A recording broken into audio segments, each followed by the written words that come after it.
D'abord, je tiens à dire que j'ai un physique de rêve, donc je suis très athlétique, je joue beaucoup au paddle, mais je dois avouer que c'est pas mon occupation principale.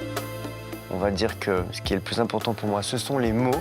Donc je suis écrivain, aussi scénariste, aussi voilà, auteur de pièces de théâtre, réalisateur. Qui suis-je? Je me le demande moi-même.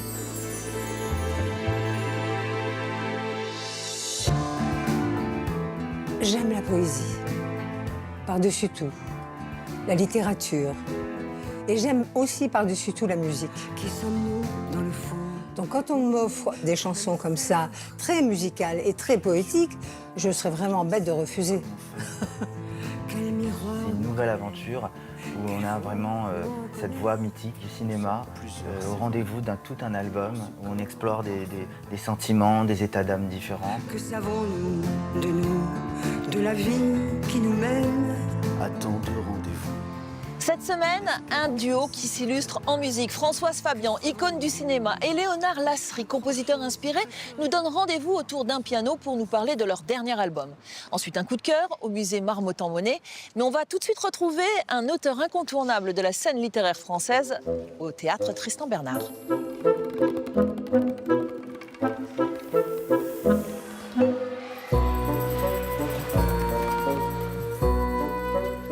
Bonjour David Fontkinos. Bonjour Valérie, comment ça va? Bien et toi? Bah super bien. Contente de te voir. Ben moi aussi. Au théâtre Tristan Bernard, et évidemment ce n'est pas un hasard. D'ailleurs, le hasard existe-t-il? Vaste question. Ah, c'est une bonne question. Bah là, pas aujourd'hui parce qu'on avait rendez-vous. Ouais, hein. Tu passais pas par hasard ici, je crois pas. Et puis Tristan Bernard, oui, voilà, parce qu'il y a la pièce numéro 2 en ce moment qui est jouée. C'était l'histoire, c'est adapté de mon roman, l'histoire du casting d'Harry Potter. J'avais lu à l'époque, voilà, la directrice de casting qui racontait qu'ils avaient auditionné des centaines de jeunes acteurs et qu'à la fin, il n'en restait plus que 2. Ils ont hésité pendant des semaines et finalement ils ont choisi Daniel Radcliffe, comme tu sais. Et donc la pièce et le roman racontaient l'histoire de l'autre. Non seulement un échec voilà, terrible pour un petit garçon de 10 ans, et en plus on voit comment il va justement essayer de surmonter et d'échapper un peu à Harry Potter. Et alors qu'est-ce qu'elle apporte, cette adaptation théâtrale, à ton histoire? Alors ce qui me touche, c'est qu'il y a beaucoup de jeunes qui viennent voir le spectacle. C'est vrai que ça marche très bien. Il y a un côté assez festif, assez amusant, et puis il y a plein de situations romanesques. On a pesé le pour, le contre. Et ce n'est pas lui, c'est ça? C'était la fin de la vie normale. C'est dingue, tu lui ressembles comme 2 gouttes d'eau! T'es le sosie officiel! Je peux avoir un autographe? Fixe à nous deux, Harry Potter! Ton 20e roman, Tout le monde aime Clara, explore les frontières du réel à travers le destin de Clara, cette adolescente qui se réveille après un long coma, dotée d'un don de voyance. Qu'est-ce qui t'a donné envie d'explorer cette connexion à l'invisible que décrivent souvent les personnes qui font des expériences de mort imminente? Justement, c'est vrai que c'est un thème qui me passionne, ça me fascine. Peut-être parce que j'ai eu une expérience de mort à l'âge de 16 ans, et voilà, j'ai passé des mois à l'hôpital, et c'est vrai que ça m'a rendu assez mystique d'avoir été entre la vie et la mort. Donc j'adore la numérologie, l'astrologie. Je suis tout le temps en train de calculer les signes en toute chose. Je crois voilà, qu'on puisse être parfois en connexion immédiate avec un lieu ou avec une personne. Donc c'est toute cette grille émotionnelle que j'avais envie de travailler dans un roman. Et pour ce livre, pour la première fois d'ailleurs, j'ai rencontré des voyants et des voyantes, pas pour prédire mon avenir, mais pour qu'on me raconte justement la naissance du don. Et ça me passionnait. Bon, je suis obligée de te poser la question, puisque tu en as parlé. À 16 ans, tu as eu une grave maladie qui t'a cloué au lit, à l'hôpital. Est-ce que toi-même, tu as développé ce don de voyance? Alors, c'est vrai que en ayant fini ce livre, je me suis rendu compte de la part personnelle. C'est dire l'inconscience qui trame voilà, quand on écrit des livres, parce que je m'en étais pas rendu compte, mais je parle d'une jeune fille qui est hospitalisée pendant des mois et qui se réveille totalement différente avec ce don de voyance. Et moi, j'ai vécu une expérience de mort à l'âge de 16 ans et j'ai passé des mois à l'hôpital. Et c'est vrai que, comme toutes les personnes qui ont été gravement malades, ça m'a propulsé vers une autre vie, une autre énergie. Je suis devenu un deuxième David Fontkinos à ce moment-là et j'ai pas développé des dons de voyance. Je peux pas te prédire ton avenir, que je souhaite radieux, et voilà, mais ce que je veux dire, c'est que j'ai en tout cas commencé à avoir de l'imagination. Ce roman, il est aussi traversé par l'histoire d'un écrivain qui est en panne. Ça fait plus de 40 ans qu'il n'a rien écrit. Ça m'interpelle parce que tu as gagné tous les prix, tu es traduit dans toutes les langues, tu as un succès fou et tu t'intéresses toujours dans tes romans à la figure de l'écrivain qui est en panne d'inspiration ou alors qui vend 3 bouquins. Pourquoi ? C'est vrai que là, c'est pas très autobiographique parce que je publie pratiquement un livre par an. Je deviens complètement boulimique d'écriture, alors qu'effectivement, cet écrivain qui anime des ateliers d'écriture d'une manière un peu étrange, avec plein de théories fantasques, a publié un roman en 1982, un roman un peu mystérieux, culte, épuisé, un peu comme lui, que tout le monde cherche parce que il est dit dans mon roman que peut-être qu'en le lisant, on comprendra la clé de son renoncement. Et puis plus rien. Mais là où tu as raison, c'est vrai que je me rends compte que très souvent, je me laisse comme ça attirer par des personnages un peu en retrait, dans l'ombre, les numéros 2. Mais ce qui m'intéresse, c'est pas de les laisser comme ça. Heureusement, on va pas tout raconter, mais peut-être grâce à la rencontre avec Clara, quelque chose va se réveiller en lui. Alors, il y a d'autres thèmes récurrents dans ton œuvre. Je pense notamment à la reconstruction, à l'amour contrarié, à l'art, à cette beauté qui peut émerger du chaos et à la seconde vie. Pourquoi est-ce que c'est si important pour toi, l'idée de la seconde chance ? Je pense que c'est clairement lié à mon propre destin, à ce que j'ai vécu.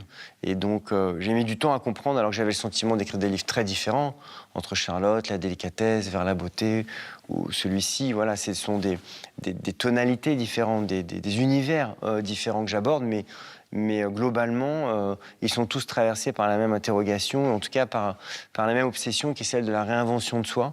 Donc je pense que c'est la part intime. Moi, j'écris vraiment des fictions, j'adore raconter des histoires, mais la part intime, elle se trouve vraiment là. Je reviens à ton dernier roman, Dans Tout le monde aime Clara. Tu écris la chose suivante qui m'a beaucoup marquée. Ce n'est pas rare qu'un écrivain comprenne la dimension intime de son livre après l'avoir écrit. Alors ça veut dire quoi ? Ça veut dire que même dans la fiction, l'inconscient est présent ? En tout cas, ça prouve que je suis cohérent pour une fois, parce que tu cites une phrase qui est effectivement assez proche de ce que j'ai énoncé. J'adore l'idée de raconter des romans avec des personnages. Là, il y a beaucoup de personnages, il y a des histoires d'amour, il y a Clara. C'est un livre que j'ai voulu très romanesque, mais aussi, c'est une vraie réflexion, ce livre, sur l'écriture, à travers ce personnage de l'écrivain qui a arrêté d'écrire, qui anime des ateliers d'écriture. Et ça me permet, moi, d'une certaine manière, d'être présent dans le livre. Oui, je crois beaucoup qu'on comprenne les choses après les avoir écrites.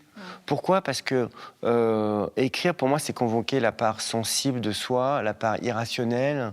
Je dis à un moment aussi dans le livre que je vais chercher finalement la part déraisonnable. Je n'aime pas comprendre finalement ce que je suis en train d'écrire. C'est très important pour moi de me laisser guider par ces sentiments un peu évaporés. Puis après, quand je rencontre les lecteurs, quand je fais de la promotion, quand je viens de voir, je commence à comprendre mon livre petit à petit. Bon, c'est bien. Donc voilà, c'est comme une thérapie finalement, la promo.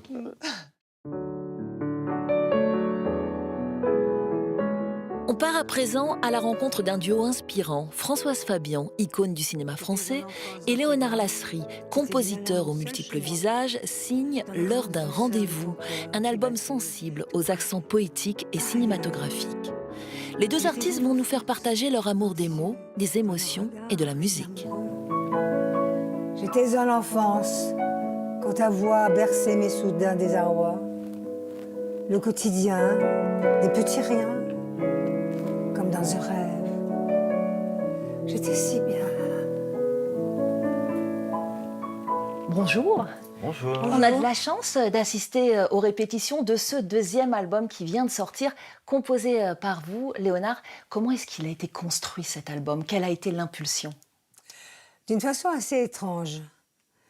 Léonard est venu avec Elisa Point, celle qui écrit Ces merveilles, et elle me dit qu'elle a été inspirée par un film que j'ai fait avec Maurice Ronet qui s'appelle Raphaël ou le débauché. Et elle me raconte Raphaël et le débauché en chanson. Ils étaient tous les deux à la maison. On me dit voilà, on a fait cette chanson pour vous, qu'est-ce que vous en pensez ? J'ai dit mais c'est ravissant, c'est formidable, je suis très touchée que vous ayez écrit cette chanson pour moi. Je leur ai dit mais qu'est-ce qu'on va faire de cette chanson ? C'est une chanson qui doit être dans un album. C'est vrai que nous, Françoise nous inspire beaucoup. On avait évidemment très envie. Et voilà, ils m'ont piégée. Voilà. On arrive avec une chanson et vous repartez avec combien de titres ? Oui, C'est ça, avec 10 titres. 10 titres. Cet album, il a quelque chose d'intime. Est-ce que vous avez l'impression que ces chansons parlent de vous indirectement ? Oui. Pourquoi ? Elles sont pesantes. dans les paroles et dans les intentions, mais très légère dans la musique et dans la voix. Léonard, vous avez composé pour Fanny Ardant, pour Charlotte Rampling, pour Françoise Fabian. Qu'est-ce qui vous séduit tant dans la voix de ces actrices, des actrices? C'est leur timbre de voix, leur présence. Et c'est vrai que leur composer un album qui devient comme une sorte de carnet intime pour elles, tout d'un coup, ces femmes qui ont joué tant de rôles, on a l'impression que là, on passe un moment avec elles. C'est pas un rôle, mais c'est ces actrices-là que finalement on n'a jamais vues dans leur propre rôle, en principe.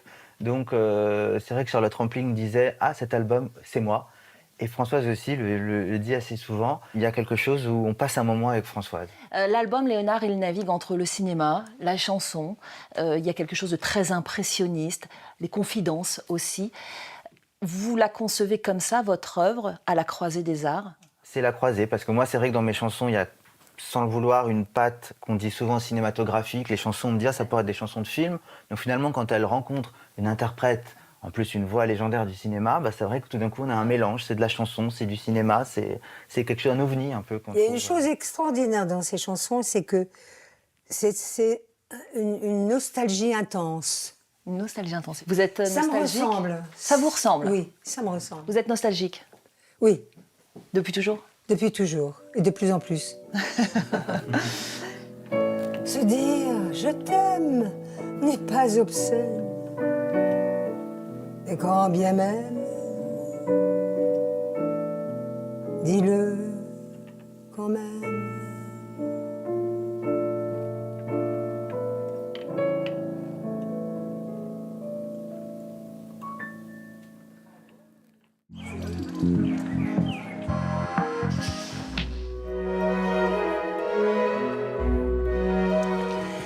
Dans notre coup de cœur, je vous emmène au musée Marmottan-Monet pour un dialogue inattendu entre Berthe Morisot et Françoise Petrovitch. Deux artistes, deux époques, deux regards féminins pour célébrer la vitalité, la fragilité et la couleur.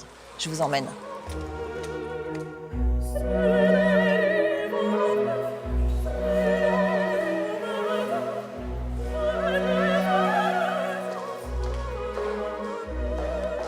Bonjour Françoise. Bonjour. Alors d'abord, dites-moi ce que vous avez ressenti quand vous avez découvert les œuvres de Berthe Morisot dans ce lieu si intimement lié à son héritage. Alors je connaissais les œuvres de Berthe Morisot, je les ai re-regardées.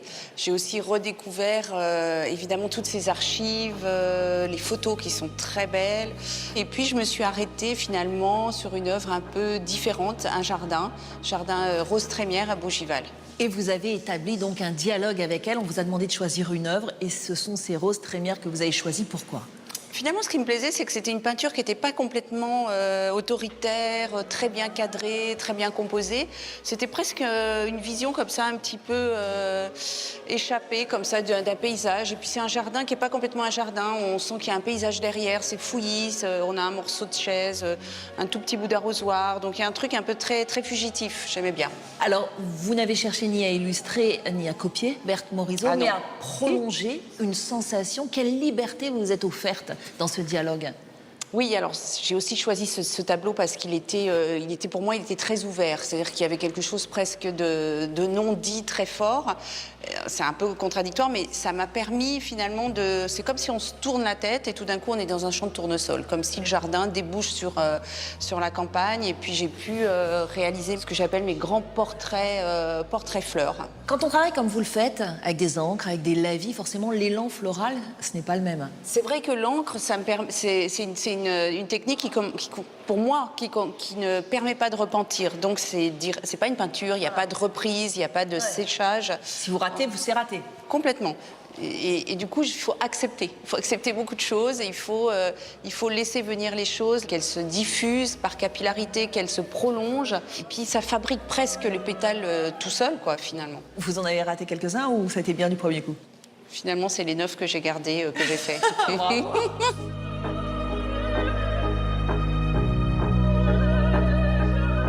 Merci Françoise. Merci. Je vais rester un peu dans votre jardin.